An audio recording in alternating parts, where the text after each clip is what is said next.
Hello. Yeah, that's for the pool. Wow. Hee pool.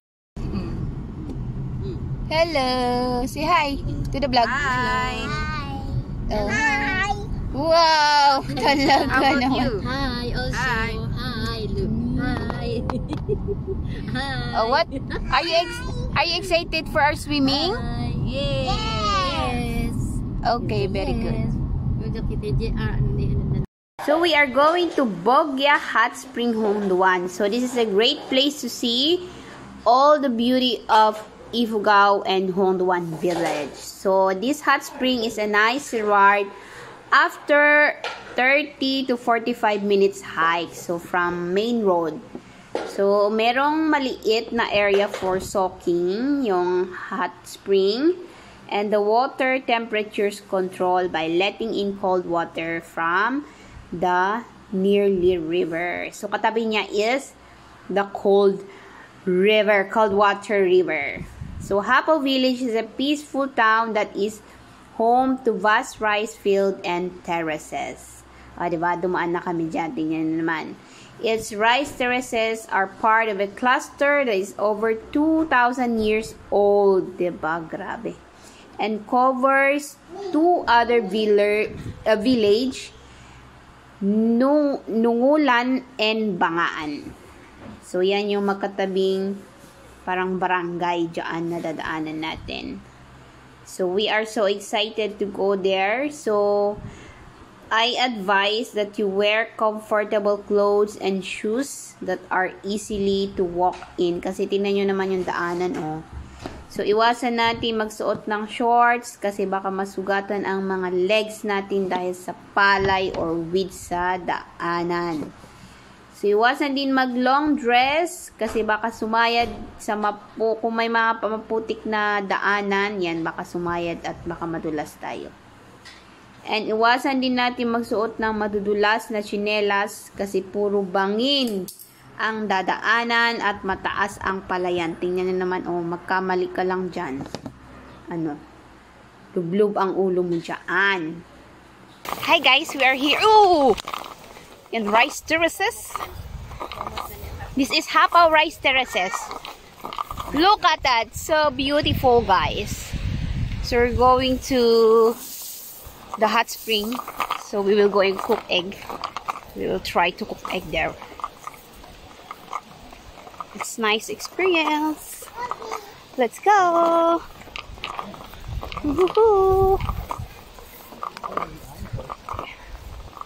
Ilang oras na kami naglalakad dito sa palayan. Kaya tiis-tiis lang. Si mama, oh, dala pa yung pamangkin naming baby. Tinanghali na kami kasi ano na, Manila time. Contestant number 1. Tony.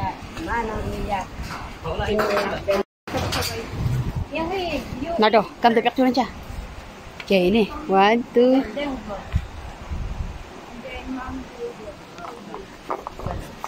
You go na. And Lola will be at your back. Go.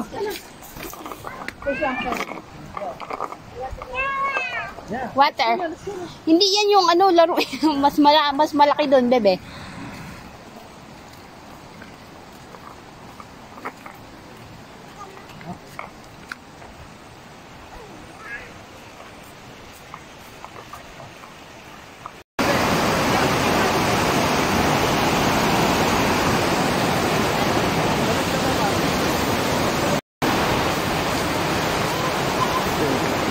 So, remember, ligtas ang may alam. Diba?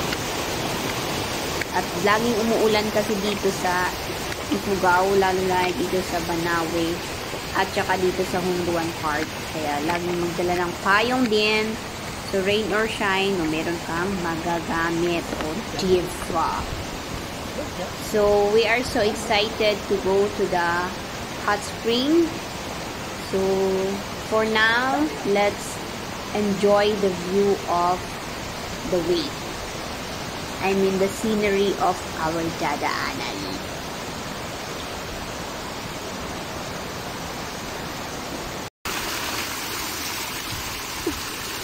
Like it?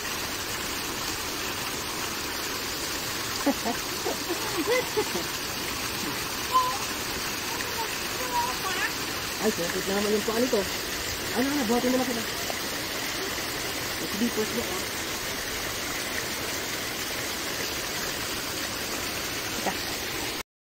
Like it?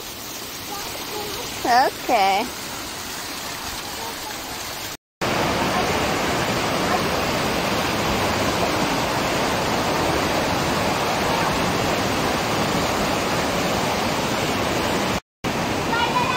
Hi guys, we are here now in Bogya. Let's go and enjoy. Tara na.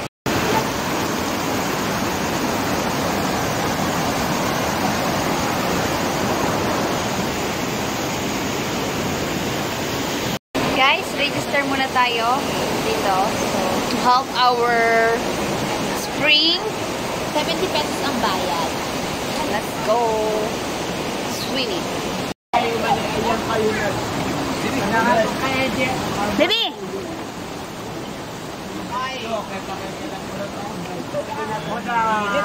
Mainit? Maulan. CJ! Jabe!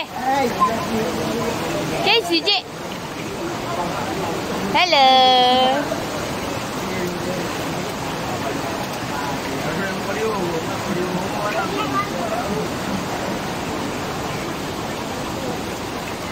Ano kaya madam Madam Tanya.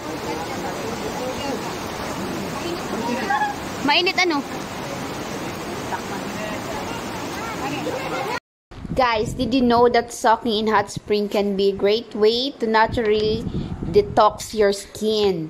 So thanks to high amount of silica in the water. So it can also soften rough or dry skin. Plus, the minerals content of sulfur springs so has been shown to help persisting skin conditions like psoriasis, acne, and eczema.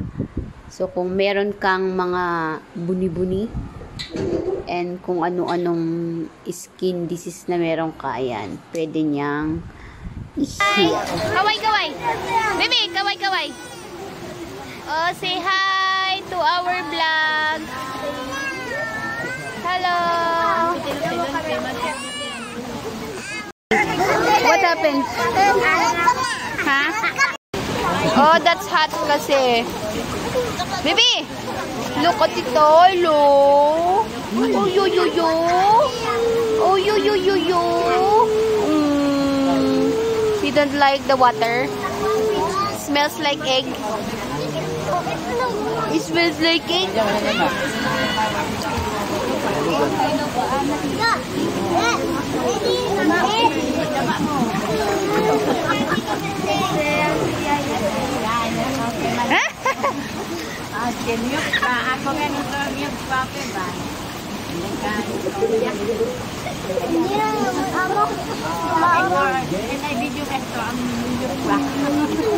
Tar! Ayos.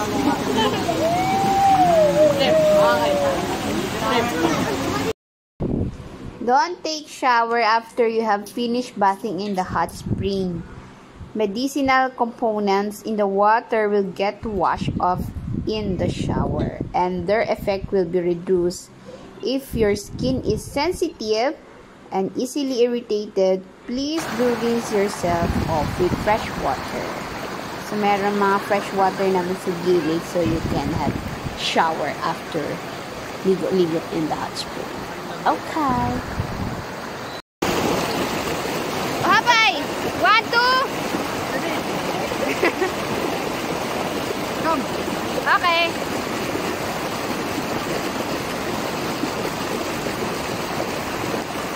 Gusto mo? Nangalam. Ganun. Video mo.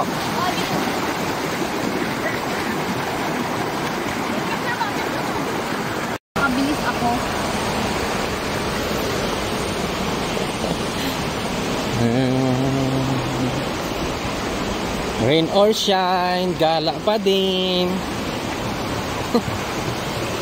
Rice terraces.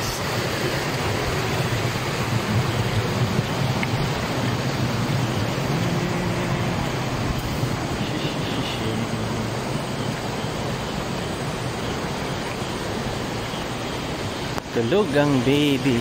Sana hindi maulan para Oh, una ka na. Una ka na. Paunahin mo na si...